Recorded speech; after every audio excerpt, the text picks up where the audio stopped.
He said he doesn't do singlets though. He can't like do singlets because they chafe, and so he just does the t-shirt. Oh, that's what someone else that just got canceled does or said as well about t-shirts. But he just Our, goes tarps off. yeah, he just goes tarps off. Yeah. Andy Um, goes tarps on for the first 20 miles at least. Like he respects the marathon, yeah. but That's definitely not the last respectful. 10K. Yeah, the last 10K is just a dogfight. Yeah, doesn't matter. Just all out war. All right.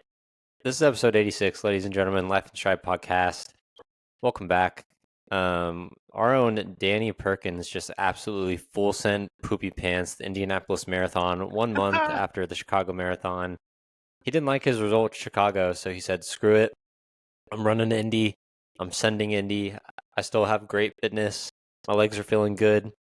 And my man came out with a strong PR, minute and a half PR, and Scotty was up there watching, and got to experience. Got If you haven't seen our Instagram, there's a pretty sick video of Danny squirting some water all over his face mid race when Scotty was hyping him up. So make sure you check that out. But dude, Danny, how are we feeling coming off of a nice PR and redemption after Chicago?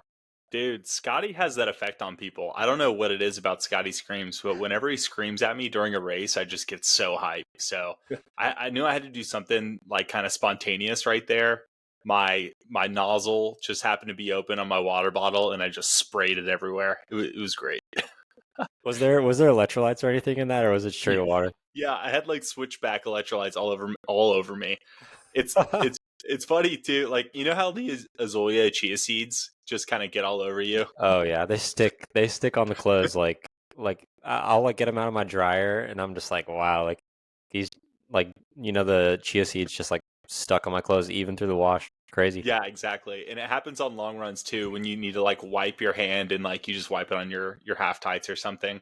I Yeah. had a Zoya chia seeds like all down my half tights. I had it like on the back of my Zoya hat. Like it was the funniest thing.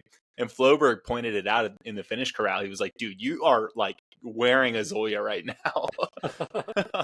But it was much more messy than the electrolytes. But I love the chia seeds. They make me run faster inside and outside my body. So Yeah, dude. I just tried the new flavor too of Zoya.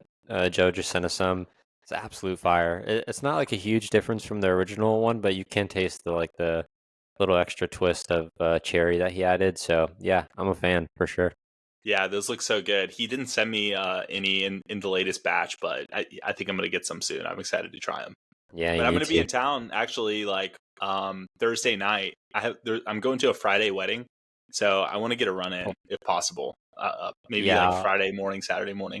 yeah, I'll make sure I link up with you. I'll bring some to sample, especially if you're there for long Yes. run. But all right, banter aside, I want to hear about this race, bro. Yeah, bro. All right, so 247, minute and a half PR, month after Chicago. I mean, what was like? I think you had a more like conservative pace plan, maybe to like just guarantee that the race went well. And that's usually how backup races go, right? Is like okay, like the A race that I wanted, like didn't go to plan. Let's just make sure the second like attempt is like a good experience. Played a little safer, maybe. What was like your race plan? Yeah, that's exactly it, dude. I mean, I was talking about this to Andy, friend of the pod, and again, I don't want to mention my name and CJ Albertson's name in the same sentence because there are levels to this game, and I'm not even close to his planet. But he famously did the back to back, I think sub 210 marathons, like right before the trials, and that was to get enough points to qualify or whatever for the Olympic trials. And I'm like, yeah, like the body is definitely resilient, especially if you're putting in like this high mileage. It's the highest mileage I put in for any block leading up to Chicago. And I was like, I know that I can recover from this. I'm not going to get back into like, peak mileage 85 miles a week, but, I still hit in the mid 50s and then kind of taper back down again. And that was really good for me because I think it really like my fitness didn't go anywhere and I felt fresher. But yeah, to answer your question, I definitely wanted this to be like a PR day or at least give myself a shot at it. So I went out around like PR pace, which was 2:48, and ended up executing, ran 2:47. Man, and I guess you negative split? I think you did, right?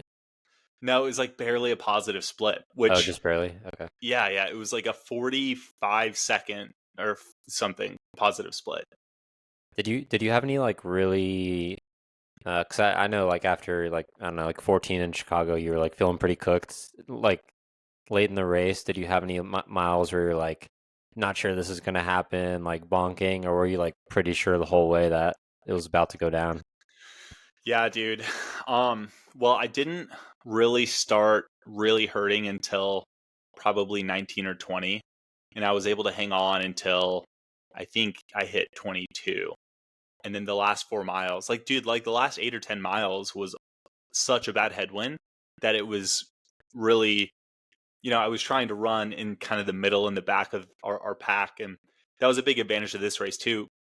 I shared probably 20 probably 18 miles with two other dudes, a guy named Andy and another guy named Dan. So we had uh, Dan, Danny, and Andy, kind of all wolf packing it. And then another three guys joined us around mile 14, and that like really made a bigger pack and helped out. And everyone was feeling good, so we were able to push. And then the pack kind of split up around 21. And there was also like this stretch of the race around mile 19. And if you're listening, you ran, Andy, you'll know what I'm talking about. It's like this part of the road, and Streak, you ran this race last year, so you might remember what I'm talking about too. But this part of the road around mile 19 where you're kind of going west, it's like it's before you hit the like little loop that goes down, like Oh well yeah. before that. But it's like a really rough patch of road, and Yep. I like rolled my ankle on it, and I was like, I remember it happening in slow motion, and I was like, oh my gosh, like I really hope I don't like bust my ankle up over this. And thankfully it didn't. I was able to like kind of, I just stumbled a little bit and recovered, and it didn't hurt at all. Dang, yeah, that that's funny that you did that because like the Alpha Flies are such thick shoes. Like think Yeah, about like wearing a shoe like the Alpha Fly, like such a thick shoe on like a trail and you hit a root. Like you're like much more prone to like busting your ankle with like a really high stack height shoe yeah. versus like a lower to the ground shoe. So yeah, like Alpha Flies are not made for like undulating terrain for sure. So Yeah, you're absolutely right, and for that reason, I might go back to the Saucony Elites, because of that. And like, I was looking at pictures of me running in that shoe too, and I'm kind of a midfoot, more of a toe striker, yeah. and like if you watch videos of me running, I just absolutely flatten like the stack on the Alpha Fly. Like it's so much cushion that I just like absolutely flatten it. And I'm kind of a heavier guy. I ran it, probably race weight was 195 for this race, and it's pancake flat. Yeah, I noticed that in the video we posted on Instagram that you were like the shoe was like getting flattened every time you landed. But I mean, it provides like really good return, like bounce back. So I Yeah. mean, yeah, overall great shoe. I had no complaints about the Alpha Flies. Um, did you did you get a plan in between Chicago and Indy, or were you like just kind of self coaching those few weeks? Yeah, no, Cave worked with me, Oh, nice. and was giving me workouts and stuff. And yeah, that first week I did around 19, 20 miles, just kind of all easy recovery type stuff. And I was a little worried. I had a little bit of like stiffness in my left patella. And Oh. so I did some like glute, hamstring, quad stretching, and that really loosened up and felt better after a couple of weeks. And then I did some workouts like a fartlek and kind of one of like Cave specials, which is like a workout that I'm sure you've done it before, but it's like a 2 mile and then like couple mile repeats and then like 4x800, and it's just to kind of test all the gears, I guess. Yeah. Get that like steady like marathon pace work, and then like some more like up tempo stuff. And then I did like a 4 by what was it? I think it was a 4x4 mile workout or a 4x3 mile. I forget what it was. Yeah, I saw that on Strava. You crushed that, Yeah, didn't you? and that was in just like the Saucony Triumphs, and that like gave me a huge blister, but I was like, oh yeah, I feel really good doing this. It was like 6:17 pace average, 6:19 pace, something like that.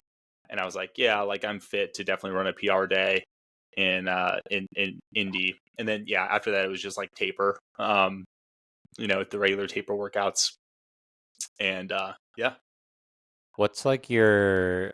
Because I think in Chicago you kind of wanted like sub 245. What's your kind of like synopsis on like the block as a whole? Are you like obviously you PR'd, so you like a PR in the marathon's always a victory. Do you feel like you got everything out of the block that you wanted, or like are you disappointed at all? Like even with the PR at Indy, or do you feel like pretty satisfied at the end of the block? No, I'm satisfied that I I've run 4 marathons this year and I've PR'd twice. One of them was an 8-minute PR, the other one was about a minute and a half, and that was this one.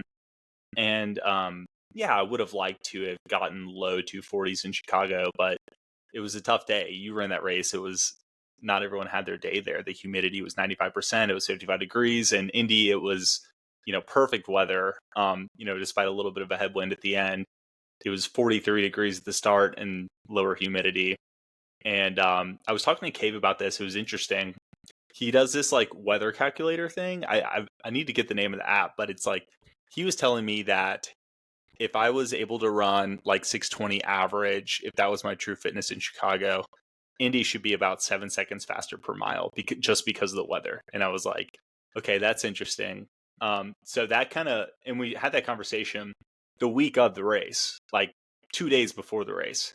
And I was like, oh, like this actually, I might be able to really like hit a PR because I wasn't so sure, with only 4 weeks off. But I would say like the block as a whole, yeah, like do I think I could have run faster if Indy was my primary race or like we had better weather on Chicago? Yeah, I do think I could have like broken 245. But am I disappointed at it? No, not at all, because I know there's a lot of meat on the bone with the fitness that I'm currently in. And this just kind of sets me up to like, hey, train through winter. And then when Boston comes around, maybe I'll fully send that and then just do the same thing with having Bayshore in the back pocket because we're doing the Boston Bayshore double this spring. Yeah, I think now more than ever with the super shoes and I don't know, just proper fueling and stuff. Like I mean, Floberg did the double too, and he ran pretty much as good as he did in Chicago, as well. And he, had a big PR in Chicago, and then he ran 234, I think, in Indy. So, I mean, yeah, it just goes to show a lot of people are doing it, and it's successful. I I will probably, knowing that I sign up for Chicago next year, I know a lot of, well, you ended up signing up too, didn't you? Yeah, I'm in. I'm doing Chicago. Yeah, yeah. I think like knowing like how the Chicago weather can be, I probably will sign up for Indy this time around. I was on vacation this time, so I couldn't do it. I wanted to because I felt like I had good fitness too, but I think I probably will do that next year just to be safe. Chicago doesn't go my way, so Yeah, and uh, it's like logistically so much easier than Chicago. Like everything's closer. It's probably like a, you know, like quarter mile, maybe less walk from the downtown area to the start line. And Chicago, it's like a mile walk from the hotels to where Grand Park is. yeah, And for example, I was there. I got in like Friday night, got dinner with a friend, stayed with my college buddy Will, and was up the next morning, able to like park, a quarter mile away from the start line, walk there, like have time to go make team pictures with the Core Fetch group, and then like go hang out with like the Fishers running club out of Fishers, Indiana, and like drop my stuff in their tent. And so it was like an informal bag drop, and they had like a potluck thing going on, so we could have like coffee and like snacks and stuff before the race if we wanted. It's just like a great setup, dude. Like you don't get that anywhere else. Indy's the perfect size for that type of thing. And it's a thing too where like race wise, in the 250 to like 240 pace range, you're really not going to be running alone. There are a lot of runners, like high level runners, who race Indy because it's a PR course. But I was in and out in about 24 hours. Andy rode with me. I wish we could have like podcasted our conversation of the 4 hour drive there and the 4 hour drive back, because I feel like we talked about everything and solved all the world's problems. Like there's nothing better than like windshield time with the boys. Yeah, that's like what the Joe Rogan podcast is. Like they just like it is like a road trip kind of thing. Like they just like talk about whatever. And yeah, there's a lot of conversations I've had in the car too. Where I'm like, man, this would be a great podcast. So maybe we'll have to look into that. Yeah, I and I'm sorry, Andy had a good showing at Indy, oh too. yeah. He just wanted to run sub 250 and like have a good race, and his kind of metaphor for the marathon is pouring out the glass like perfectly. So if the glass is your energy and you pour it out, you want to just like not pour out too much too soon, because your energy's finite, right? But just do it like perfectly, and he did. He ran 259 that day. He wanted to go sub 250, and it's a step in the right direction for him too. Having a like coming off a couple like disappointing races, but so he was, he said something really nice to me on the drive back, and Goodwill Hunting is his favorite movie. Have you seen that movie, Shriek? Yeah. Oh yeah. Yeah. So Ben Affleck says to Damon, like he's like, the best part of my day is for a minute when you're not here at work, I think that you've left this place. Like you've gone and you've left this place. And he was like, I was thinking about that during the race and about you, and, talking about me. And he's like, Danny's ahead of me and I don't want to see him. I don't want to catch him. And I was like, man, that's like a bro thing. That was sick for him to Yeah. say that. Yeah. That's pretty cool. I mean, I feel like I kind of have like this just reminds me like my coworker Chris Hensterman I run with. He's kind of like when I started working at Rawlings, 6 years ago, like my first marathon, we trained together for like he was in his late 30s and like we were like in pretty similar shape. He's actually dropping me on most workouts and now he's like in his mid 40s. He's not really like and obviously I think Andy will still PR, but like Christian's kind of grappling, and I think Andy, you've said too that like mid 40s, like it's starting to get like tougher to like run fast, like run PRs every time out and that kind of thing. And Yeah. that just comes with that age. But I think he's got another one in him. I think he's got yeah, 241 in him still, and I'm definitely putting this out in the world to manifest it. And I want him to switch to Coach Cave too. So ooh, I you think, think you will? yeah, like I think he's considering it right now. So he's like, dude, we run together basically every day. Wouldn't it just make sense for us to be doing the same freaking workouts? Like, I'm Yeah, it like, yeah, would. Yeah. yeah, it would. What's his spring schedule looking like? He's doing Boston Bayshore. Like he's in Oh, with the really? boys. Yeah. And Oh, dude. Chicago. Oh, let's freaking go. Yeah. I love him. Man, that's awesome. But yeah, I was saying like with Chris Hensman, I have this like similar like relationship with him. Like he's like, now that I'm like kind of pushed ahead of him and races and workouts and stuff, he's like that. Yeah, a similar relationship there where he's just like happy to see me, doing well. So that's I just kind of thought of that when you said that. But Yeah, um, totally. yeah, but man, well, that's awesome. I think a lot of people ran really well in Indy. Our boy Clark, sub 230, 228. Yep. Caleb ran 236. Had both of them on before, hit their That was a goals. 4 minute PR for Caleb and I think a 6 minute PR for Clark. Yeah, yeah, 6 minutes, crazy. 228. Yeah, I got some work to do to catch Clark now. Um, but I'm I trying to think think. you would have gone I think you would have gone 228 or below at Indy. It was like that good of a day.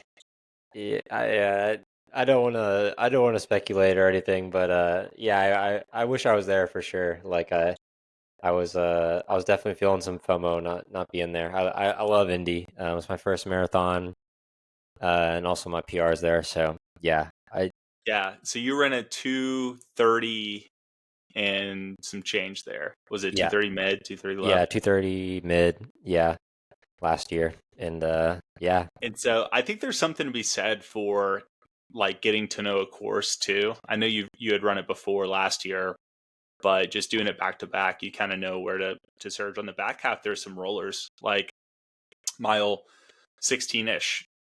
There's some uphills. And I say that pretty generously to Indy because it's like relatively flat, but like in the group that I was with, I'm like, yeah, all right, let's like, we don't have to push up these uphills. Like, let's just like go off effort, and then we'll take back what we lost on the downs. And the group was like totally down with that, and it just worked so well. The pack that I was in, like, it was a bunch of, like, one guy, Dan, it was his first marathon. He ran 2:46, and I was like, oh my gosh, this guy's going to be a star. But it was just good because there was some experience in the group too, and people kind of knew, like, yeah, we don't need to burn a match on these hills. So like Indy is just such a good race, and there's a lot of, again, high level runners there that you can pack up with. But yeah, you mentioned Floberg.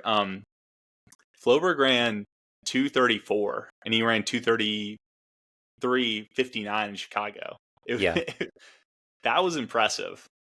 Yeah, he finished like right in front of me in Chicago. He like blew by me with like 200 meters to go, and I cheered him on, and he like said he didn't remember that. He just like blacks out at the end of races, I guess. But yeah, really impressive turnaround for him. Well, I think I know what race he's running next year, but I don't know if he's announced it. I was about to drop it, but I don't want to do that to him if he hasn't announced it. So, Give me a hit. I think sub 230 is in the cards for him next year. He's rapidly improving. He's got a great coach. So, yeah, I was pumped to see that. And we had a few guys on the Life and Stride team that also ran. All three of them ran PRs. We had Eric run a 3-minute PR, 3:25. Zach ran 20 plus minute PR, ran 3:40 something, and then Cole Cassidy ran 3:0 something. I'm blanking on the exact times. Yeah, 3:05, and that was like a 20-minute PR, I want to say too. So yeah, good day. It was a 43-minute PR for Cole. Oh, for Cole. Oh wow. Yeah. Okay. Wow. Okay. Cool. We'll take that.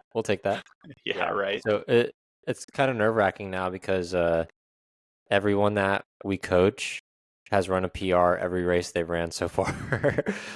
So it's just like crap. Like, we just like set the expectation. Yeah. So now there's like a lot of pressure to keep that going. So yeah, I'm not looking forward to the first bad race.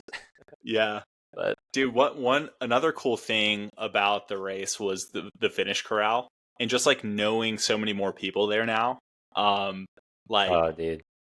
I got there, and like Clark and Floberg were still hanging out. Like, Clark had been hanging out for a half hour at that point. Or I guess like 25 minutes ish. And then same with Floberg, hanging out for 10 minutes. And then we saw Caitlin Miller finish in a 2:52. And I got a really good video of her like crossing the finish line, and just like, you could tell she left it all out there because like she kind of slumped over, and Floberg and Clark went to kind of go give her a hug and like help her to the water station and everything. And it was just cool. Then Floberg's like, he like, after that's done, he like taps me on the shoulder, and he's like, hey, look who's over there. And I look over, and it's freaking Cole Hawker. Like, Cole Hawker is just chilling in the finish corral at Indy. I'm like, he's like talking to like a few people, but I'm like, how is this guy not absolutely swarmed by everyone right now? So I went over, and Floberg took a picture of Cole and I haven't posted it yet. I need to post it. And dude, he's just like a chill, like normal guy. Like what you see on TV is like kind of actually how he is, like not super emotive. But he's super nice, like to take pictures with everyone and stuff. Did Hawker know who Floberg was or no? Honestly, I don't think he did. Yeah. But I need to ask Eric that, because that would be really cool. Yeah, that would be cool. Dude, Scotty, what was your experience at the Indianapolis Marathon? Brothers, let me just preface anything I'm about to say for the next 15 minutes. I had a full strength, like 4-shot latte at like 5 p.m. and I feel like I just hit a line of cocaine. I've never done drugs, but if this has got to be close to it, because it's moving night and I got one more sleep. in my current house, and with 3 kids, that's kind of interesting. I'll tell you what. Anyways, what was your question? Welcome to the pod, dude. Hey. Welcome to the pod, Scott. We've been excited to have you as a guest. Finally made it work. Here you are, episode 86. How was the 86. Indianapolis Marathon experience? It was awesome. My wife did awesome. Danny did awesome. Those are my 2 big highlights. Danny PR'd and my wife PR'd. And What did she say when she crossed the finish line? She said, "That was easy. I have so much left in the tank." No way. Yeah, That's dude. awesome. You didn't know that streak? No. Shit, no one says. I thought Right. I saw that in the text, but I thought I thought it was a joke. I No, didn't know she actually said it. legitimately said, like I saw her at 11, and she was like, "The pace group is going so fast. I don't know what I should do."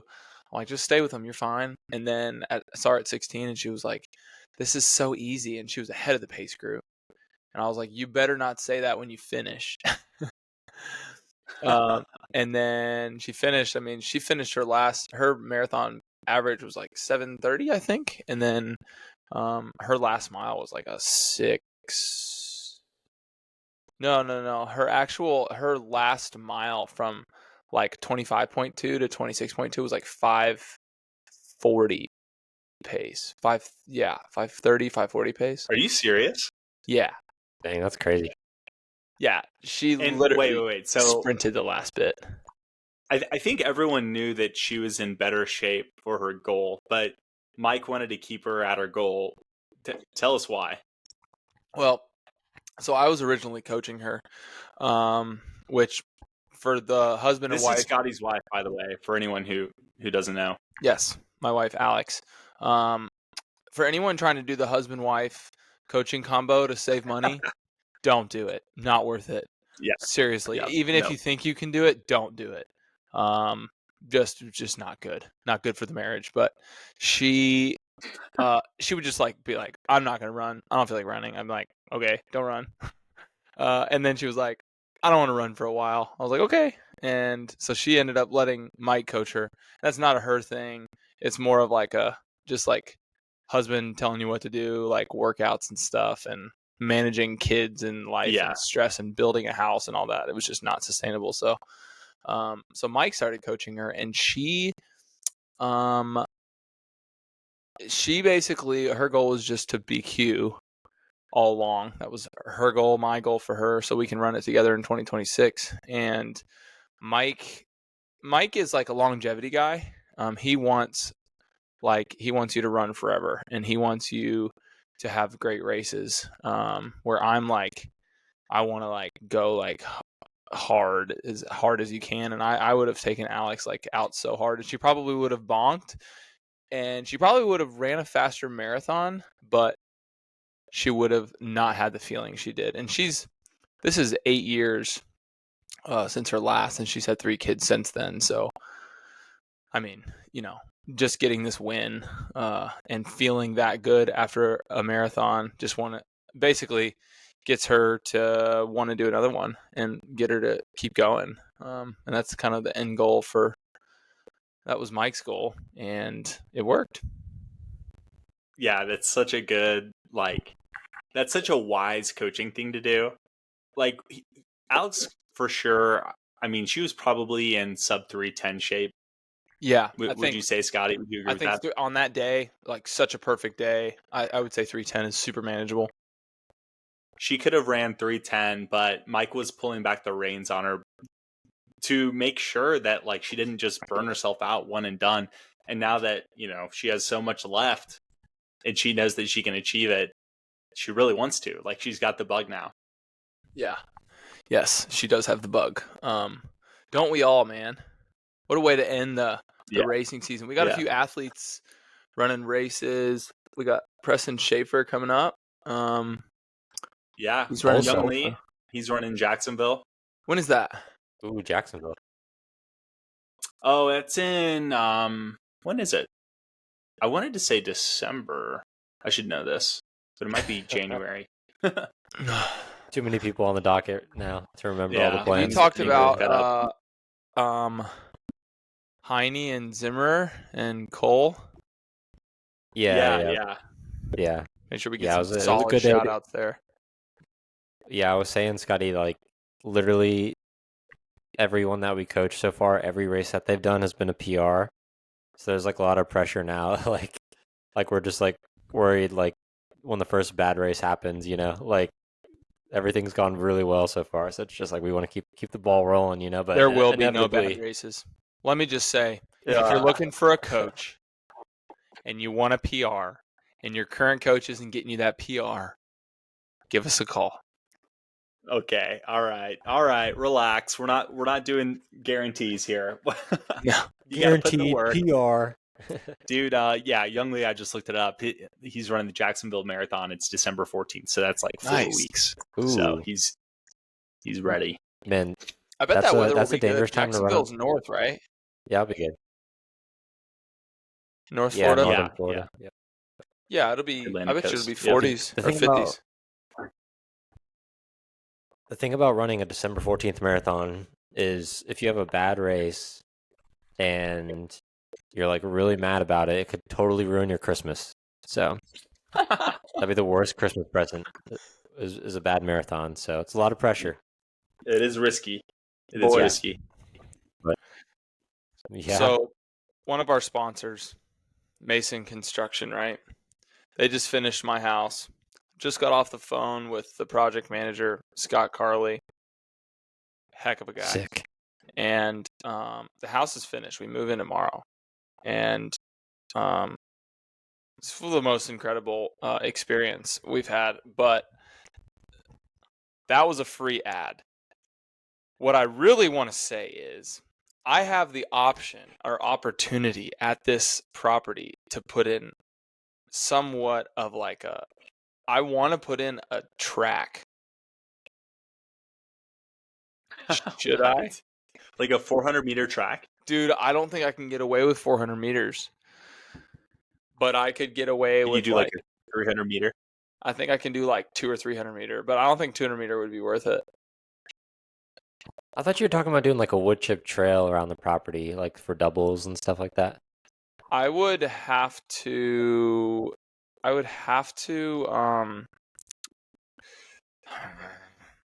I'd have to ask there's 40 acres behind me, and I'd have to ask the guy who owns that if I could put wood chips through it. Some trails. Oh, could be dicey. Well, if it helps at all, you can say my wife will arrest him if he says no. So I know a guy. It's true. She's in my jurisdiction, bro. She hangs out in my parts now. yeah, dude. I saw. I was running today, and this dude that works at my company. I don't know who he is. He's not my department or anything. I've seen him walking before. We're like cresting the hill, finishing our run, and this dude is like shirts off in his work pants, and he's like falling over on the road and like hands and knees, looking like he's gonna vomit. Like it's like he's drunk. And so like we get to the top of the hill, we like kind of there's an old like an old person home. We like did a loop around it, come back to the top of the hill, and he's up there and he's just like doing all these weird, like it's like he's drunk or on drugs or something. And I was like, what is going on? Like he's like in his work clothes, just like shirtless, like flailing.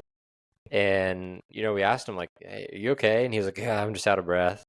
But like something was wrong. So we called someone else that drove by, ended up calling 911. I don't know what ended up happening, but one of the weirder experiences I've seen on a run. I'm hoping he wasn't having like some like an aneurysm or something, and it was like just something else, or he was just like truly winded and being weird about it. But yeah, I'll have to update the listeners on what happens. But yeah, super super weird.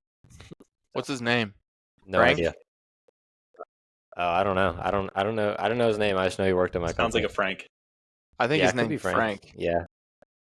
Yeah, shout out Frank. Life and Strides praying for you, bro. Hope you're okay. Hey boys, Prayers up, I am so hungry and everything is packed. What should I order? Chipotle? Late night Chipotle? Ooh. You can never go wrong with late night Chipotle. Let's see. It's November. You're in Prospect. There's probably, it's probably cool. You like Vietnamese pho? Sounds pretty nice. Pho? Yeah. Fire. Dude, honestly, not a huge ethnic food type of guy like that. Come on, dude.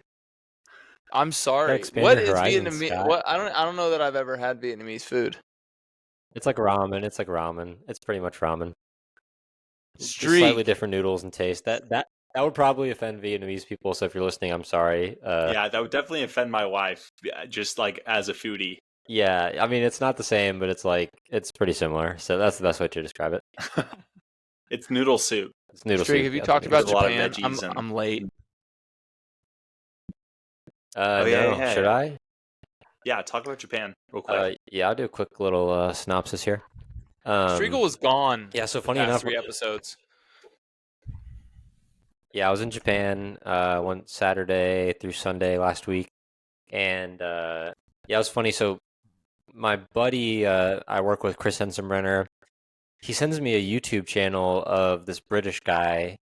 His YouTube is Ran to Japan. It had like 30K subscribers, and the situation was he quit his job in England to go train with pro Japanese marathoners to improve his time. And he was like, "Oh, this guy trains in Tokyo. You should link up with him." And I was like, "I don't know this guy." And he runs 150 miles a week, and he's like, I was like, I'm not going there to train. I'm just gonna run in the morning and just do my own thing. Anyway, so yeah, we get to Tokyo, and yeah, I go running from our hotel. Tokyo is madness. It's like New York City, Manhattan. Just there's an unbelievable amount of people. Every crosswalk is you're just in a sea of people. So yeah, I run to this park. The park I was gonna run at, Yoyogi Park. It has a 1.25 mile loop, pretty flat. And I get there, and there's several teams of dudes doing interval workouts at this park. And the funny thing is Japanese people, when they're working out, they're in a straight line, so they're not packed up. It's a straight line, no talking, and supposedly they're just on pace. There's no undulation of pace. It's just they're on pace. And I'm talking there's 60-year-old dudes doing interval workouts, and then there's the fast guys, 20 ish year old. So that was really cool. But anyway, I get to the park, and who do I see is that guy from the YouTube channel that Chris Sensenbrenner sent me. And I was like, what are the odds? This is the biggest city on earth. What are the odds that he's running at this park at the same time as me, And yeah, so I shot him a message, and he's coming on the pod. I'm interested in his story because he dropped his marathon from 2:39 to 2:17 living in Japan. So,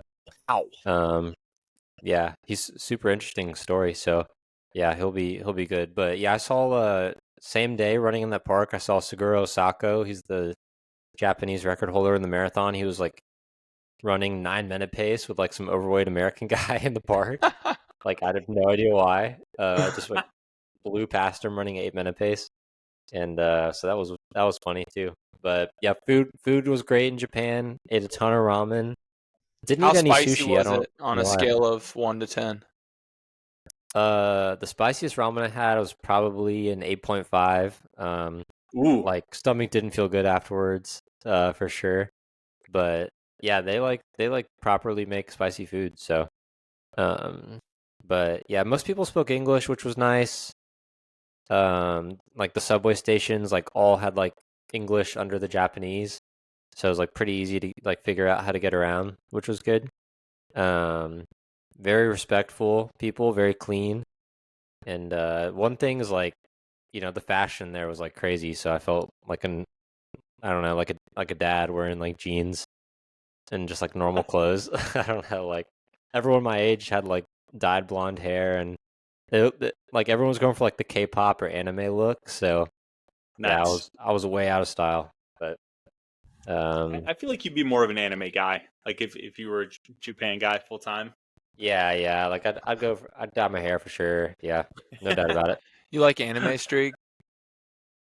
Uh, no, not really. I'm not really into it. I mean, like I'm down for like a cool like scene of Dragon Ball Z or something. Like, Yeah, yeah, I'll yeah. watch that. But like, nah, I mean, I can't really get into it. Most of it like is like English like dubbed too. Like most of it's in Japanese, so I don't really like dubbed stuff where like it's in another language and then it's like dubbed in English. I that just bothers me. So nah, I'm not Yeah, I really into feel that. anime. So, but yeah, saw The some cool cars the there too, people, like some Tokyo Drift stuff. huh? We just saw some cool cars. Like if you've seen Fast and Furious Tokyo Drift, there were some like pretty sick cars on the streets of Tokyo every day. So that was cool. How What were many you saying, people are in Scotty? that city? Oh, I don't know. It's the biggest city in the world. Is it actually? Danny P. Yeah, 9.73 million. yeah, That's from the 2020 census. yeah. I Is guess that they the did one biggest too. city? Crazy, bro. Yeah, I think so. Wait, Most, wait, wait. I'm seeing in 2024 the population of Tokyo is estimated to be 37 million. yeah, that sounds right. Yeah. Okay, because Um, 9 million, that's like the size of New York. yeah, Yeah. dude, it is like they're packed. We get on this train and it was like sardines, bro. It is tight and uncomfortable and awkward. There's so many people, so it's a very You were packed saying city. like you were running home and it was a Monday morning and everyone's like on their morning commute and you felt super awkward. Yeah. So like all the Japanese men, whether they're like CEO or just like intern at McDonald's, like whatever, like they're all like suited up, like shirt, tie, like the whole thing, like dressed really nice. So yeah, when I'm running really back from the park to the hotel, every day I'm in running clothes, like half tights, whatever. And there's no runners like running through like the busy areas of Tokyo, just at the park. And so I'm just like running through a sea of like suited up Japanese dudes in like running clothes, and they're just all staring at me because I'm like, well, like one, I'm American, and two, like I'm running through the business district and like running clothes, and like no one else is doing that. I guess that's not a thing, like to run outside the park. So, yeah, I was like super awkward, but just turned on my headphones and tried to void out the noise. So, Were you wearing your extra tight short tights?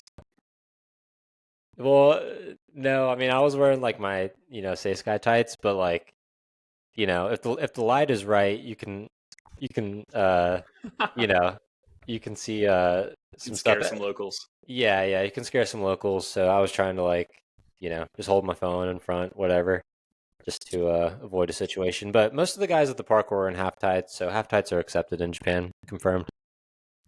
Good to know. Good to know. Yeah, no Yeah, it problem. sounds like an awesome trip.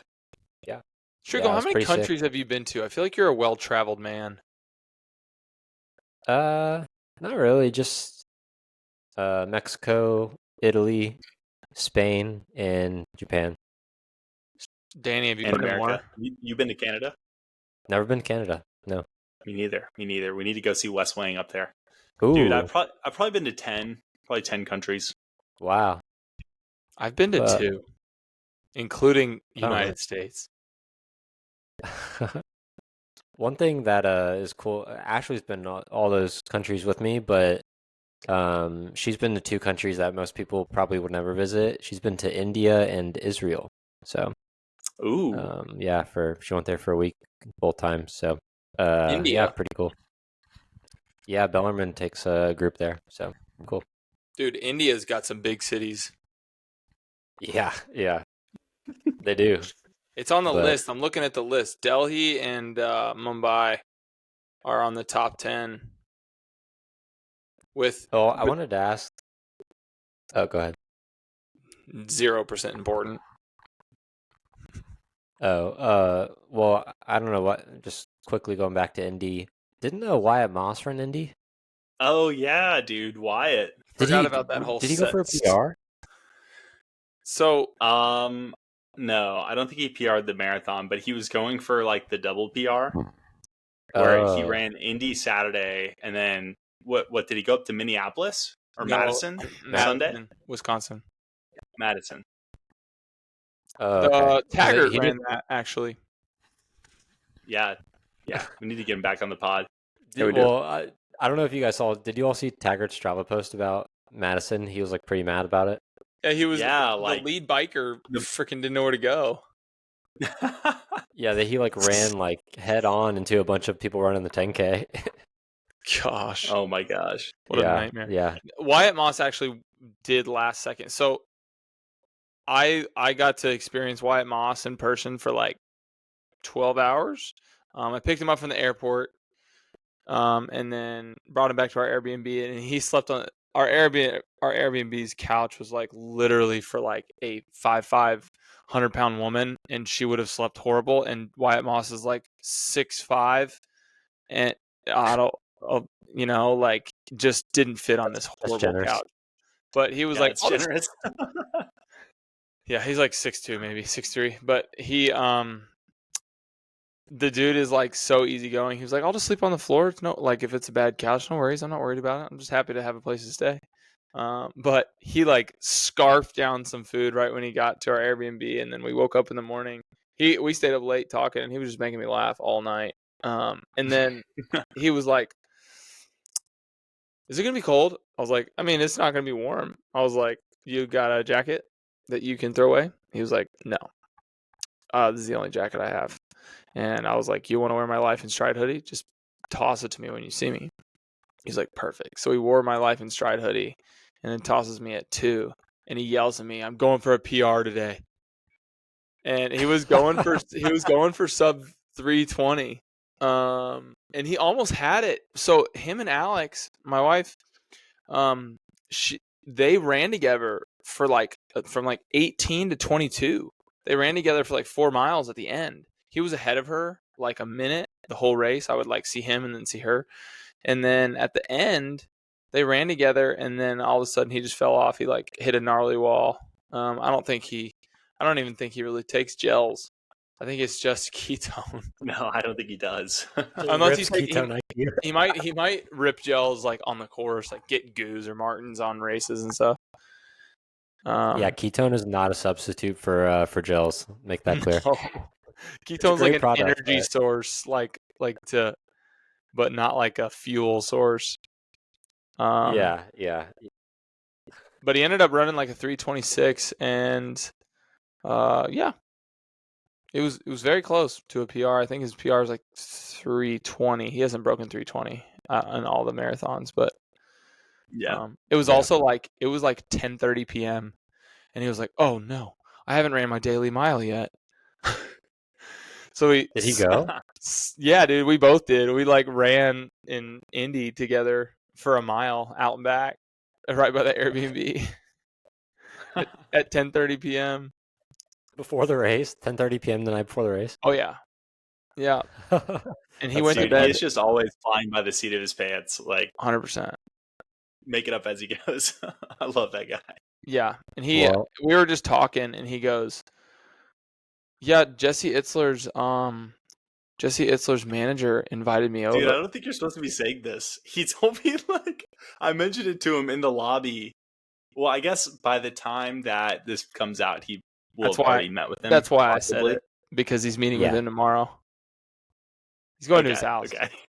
Because, like, I mentioned it to him, and he, like, looked at me like I just, like, divulged a huge secret, you know? He didn't say it was in confidence, so. But he was stoked about it. He's supposed to go over to his house tomorrow, Thursday. So. Yeah, that's sick. Dude, when he came on the pod, he was like, "That's like the person I would want to like have dinner with or something during the rapid fires." So. Ooh, yeah. Yeah, he said like, or no, he said that he introduced that like Misogi idea where like, Yeah. you want to do like one really hard thing a year. So, and he's doing. Oh my gosh, dude! Why I it's doing just 50. want to be a fly on the wall for that conversation. I hope he like just whips out his phone and hits record. Dude, honestly, Dude, Well, there's no doubt that Jesse Itzler is going to absolutely love Wyatt Moss. And then who Yes. knows, like Jesse Itzler is a connected guy. Like, dude, that is going to, I don't know what, like, that's going to have a massive positive impact on Wyatt in some way. Like Jesse is going to really like him. So that's going to be huge for Wyatt. Stoked for him. I wonder if he's going to invite Wyatt to come live with him for a few months. Dude, Wyatt Like I get with would David probably will. Goggins. Yeah. Itzler lives in Georgia, I think. So, I mean, that's where Wyatt lives. Oh, really? I thought he was in California. Oh, I don't know. Nice. Well, that's where the all day running Sarah. thing is. Yeah. Yeah. His. Um, Yeah. but I was gonna say anything something else? about Wyatt. One thing that Ooh. we talked about on the podcast with him when he recorded for the first time. We have him coming back on for those of you who care. In December 1st. December 1. Very excited about that. Right before his 50th marathon in Hawaii.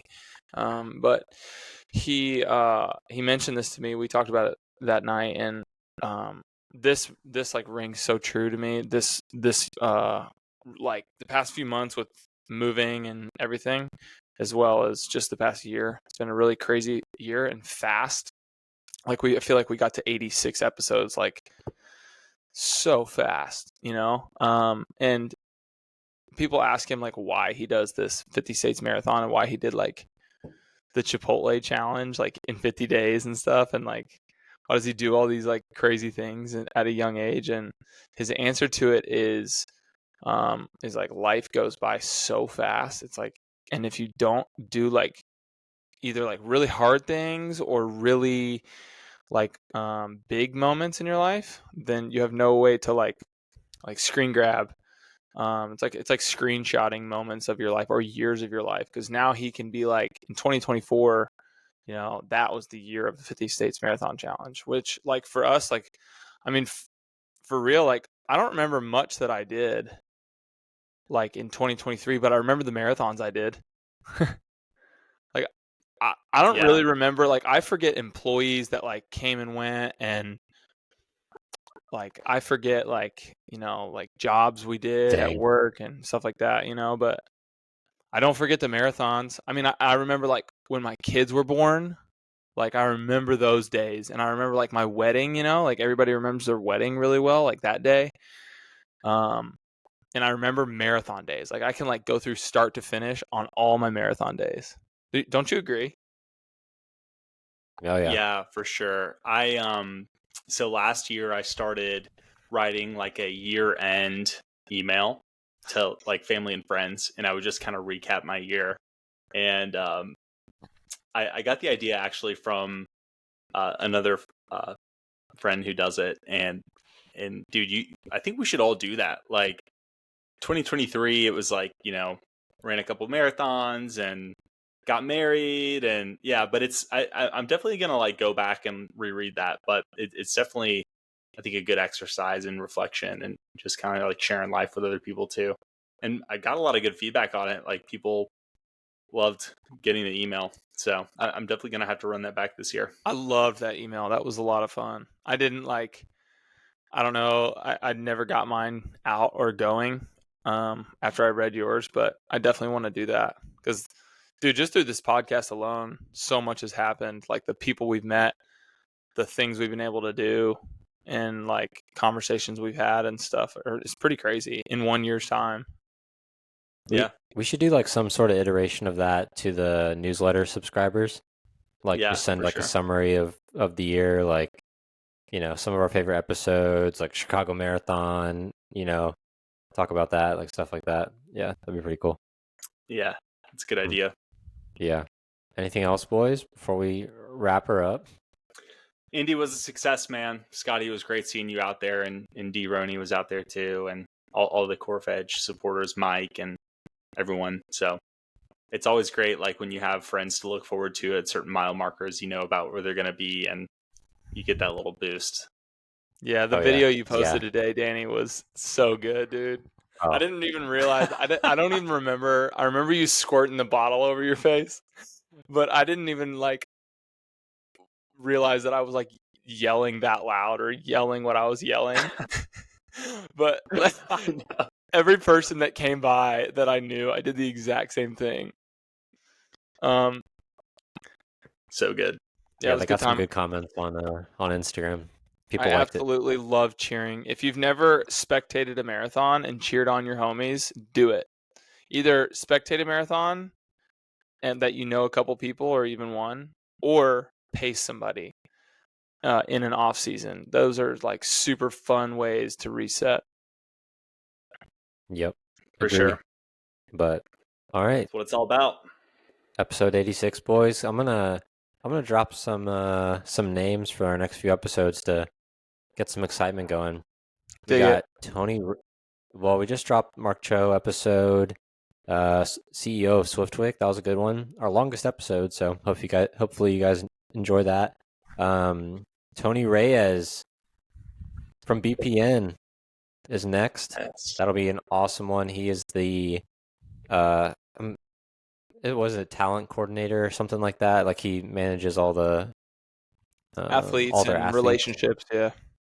Yeah, athlete coordinator or something like that. But I'm sure you guys have seen them online. Yeah, that'll be an awesome one.